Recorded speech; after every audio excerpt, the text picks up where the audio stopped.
Bloomberg Audio Studios. Podcasts, radio, news. Bloomberg's Matt Miller is standing by with a special guest. Good morning, Matt. Good morning, Jonathan. Yeah, I'm here with the CEO of Ford, Jim Farley. And Jim, a lot to talk about here at Le Mans with you. You just got out of a race car. But before we do that, I want to ask you about the Israeli strike on Iran and the counterattack. Are all of the Ford employees that you know of in safe places? You do have operations in the Middle East. We do. It's a really important region for us. We're watching Turkey as well. We have a huge operation in Turkey. We export all the way through Europe and the UK. So far, so good, but it's clearly a concern for all of us in business. One of the things we've seen as a result, obviously, is the oil price rise 5 or 6% really across the board. Has the low oil price been helpful to you, or has it not helped to encourage people to buy electric cars? Yeah, it's interesting because it cuts both ways at Ford. We're 60% almost of the commercial business in the U.S., and a lot of that is energy. So you go to Odessa, Texas, everyone drives a Ford Super Duty. So, if oil isn't in that $65, $70 range, our customers suffer. But, obviously, I think for the economy and for everything, it needs to be in that kind of range that makes sense for everything. Large spikes, big changes in oil prices and gas prices have huge impacts on our demand. We see truck and full-size SUV demand go down when there are big spikes. Happened in 2008, happened many times. No, I don't think car business likes big changes for the consumer. It's very stressful for them. The electric business, though, I would imagine also is dependent on, in some sense, higher gas prices. It is. I drove your Lightning. It was fantastic. Spent a week in it. I've driven the Mach-E for a couple weeks, and one of the great pleasures is you don't ever have to go to a gas station, right? Yes. How are those businesses doing right now? Because you've taken such big losses there and maybe slowed down in terms of your progress into EVs. Yeah, we've really changed because we're thankful. We've been number 2 to Tesla for 3 years in the U.S.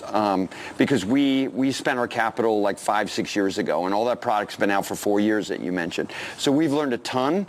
Now we've changed our capital allocation for EVs. We've reduced the spending, changed the battery chemistry a lot to focus on more profitability. We've gone down market and mostly in commercial. Those are the only markets where we think in the U.S., an 8-7% of the industry is going to make sense for EV, where you can actually make money. And the EPA requirements have a big impact on the EV investments by OEMs. During the last several years, we had to kind of sell like 15 to 20% of our mix to be EVs, both for the ZEV states, California, Colorado, New York, but also, to meet the national tailpipe emissions. And so what's happened, interestingly, the total number of EVs in the U.S. has grown, but the total revenue has not changed in 3 years because the prices have come down equal to the volume going up. So the EV market has not been growing for 3 years if you look at total revenue. Everyone looks at unit volume. Don't look at that. Look at the price and the volume. And I think we now have a good strategy going forward. A lot of our competitors are just investing for the first time. And good luck if you're selling an $80,000 SUV electric vehicle. We've invested a lot in hybrid. We are really successful with our truck hybrids. The best-selling vehicle in the U.S. for 47 years has been the F-150. 25% of those customers now buy hybrid, and a lot of it is exportable power. You can run your house for 6 days with an F-150 hybrid now, and the others don't offer that at all. So, we think hybrid is really the mainstream technology. We'll see EREVs come to the U.S. soon as the next technology for partial electrification. I want to ask you about race on Sunday, sell on Monday. Okay. Since we're here at Le Mans, since you just got out of a Mustang race car, how does this racing effort, and it's a big effort, trickle down to the bottom line for Ford shareholders? Well, for us, the biggest is off-road market. We have, almost 20% of a global profit coming from our enthusiast off-road products, and we race at Dakar, we race at Baja, we race at King of the Hammers. That's a big thing.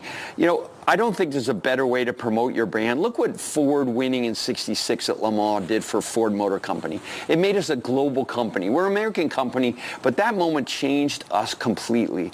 And that's why we're going back in 27 to take on Ferrari and take on Porsche. We think we have the technology, but also the tech transfer, software, battery tech, aerodynamics. It's different than the 70s, but the tech transfer over to our road cars is immediate.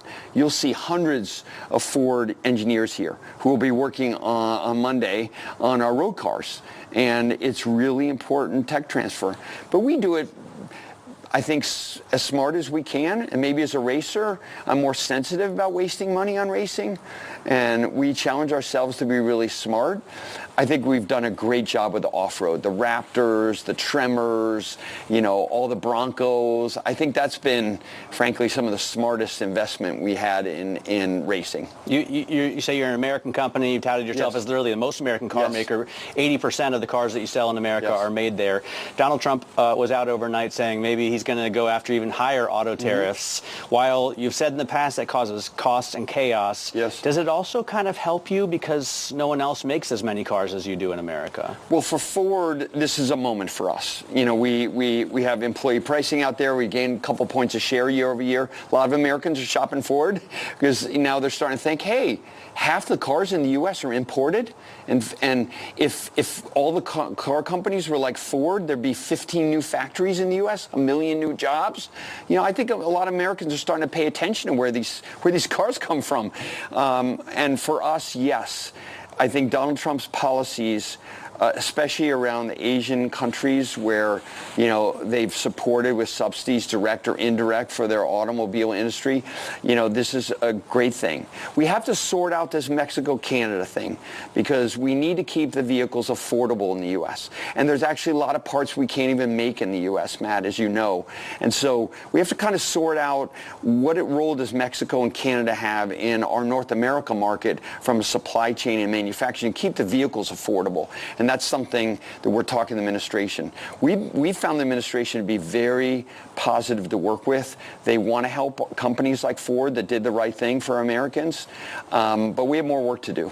In terms of what the administration's been trying to do with China, are you satisfied with the rare earth minerals that you have access to? I know that you had to slow down production in the past. Yes. Have you been able to secure the amount of magnets that you need? It's day-to-day. It's day-to-day.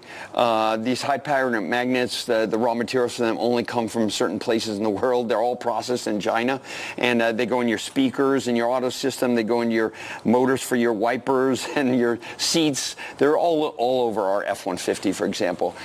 We have applications in MOFCOM. They're getting approved one at a time.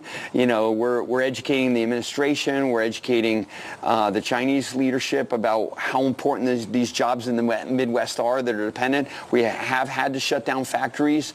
It's hand to mouth right now. And I'm reading the paper like everyone else. I was very happy to read about London and having a good meeting there because it has a direct impact on our jobs in Michigan and Ohio. So we'll see. It's hand to mouth right now. Jim, thanks so much. Really appreciate your time, and congratulations on the race. Thank you. This morning, look forward to you in the challenge tomorrow.